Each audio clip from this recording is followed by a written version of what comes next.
በረከት እግዚአብሔር የኢትዮጵያን ሕዝብ ይባርክ።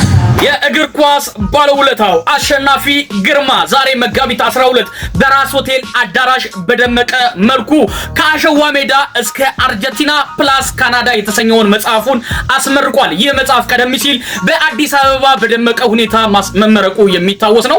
ታዲያም ይህ ድንቁና ተወዳጁ እግር ኳስ ተጫዋች አሸናፊ ግርማ በውቢቷ ከተማችን ድሬዳዋ በውልደቴ ባደኩባት ኳስን አህዱ ብዬ በጀመርኩባትም ከተማ መጽሐፌን ማስመረቅ አለብኝ በማለት ዛሬ በራስ ሆቴል አዳራሽ በደመቀ መልኩ ትልልቅ የኳስ ባለውለታዎች እንዲሁም ጋዜጠኞች በተገኙበት በደመቀ ሁኔታ ይህ ተወዳጅ መጽሐፍ ተመርቋል። ታዲያም በዚህ የምርቃት ስነ ስርዓት ላይ ይህ ከአሸዋ ሜዳ እስከ አርጀንቲና ፕላስ ካናዳ የተሰኘው መጽሐፍም አንዱ መጽሐፍ ለጨረታ ቀርቦ ነበር።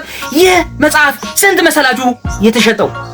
100,000 ብር ተሸጧል በጨረታ። እጅግ አጀብ ያስባለ ነው። የከተማችን ኩራት አሸናፊ ግርማ ዮሲ ድሬ እንኳን ደስ አለ ለመጽሐፍ ምርቃት ይላል። አጠቃላይ የመጽሐፍ ምርቃቱ ምን ይመስላል የሚለውን በጥቂት ወደ እናንተ አደርሳለሁ። የካሜራ ጥራት ትንሽ ችግር አለ፣ ይቅርታ ለዚህም እየጠየቅኩኝ። እስኪ ፕሮግራሙን ተከታተሉ። ከዛ በፊት ግን አንድ ማመስገን የምፈልገው ሰው አለ። ሄኒ ድሬ በተለያየ ሶሻል እንቅስቃሴዎች በጣም ድንቅ የሚሰራቸው ነገሮች በጣም ደስ የሚል ቲክታከር ነው ሄኒ ድሬ። ቴንኪ ወንድሜ አመሰግናለሁ። እስቲ እንቀጥል። የምርቃቱ ስነ ስርዓት ምን ይመስላል? ጋይ ተመልከቱ። ቪዲዮውን ሼር፣ ኮፒ ሊንክ፣ ሪፖስት ማድረጋችሁ እንዳይዘነጋ። አካውንቴ ተመቷል። በደንብ 5 ጊዜ ኮፒ ሊንክ አድርጉ። መልካም ቆይታ።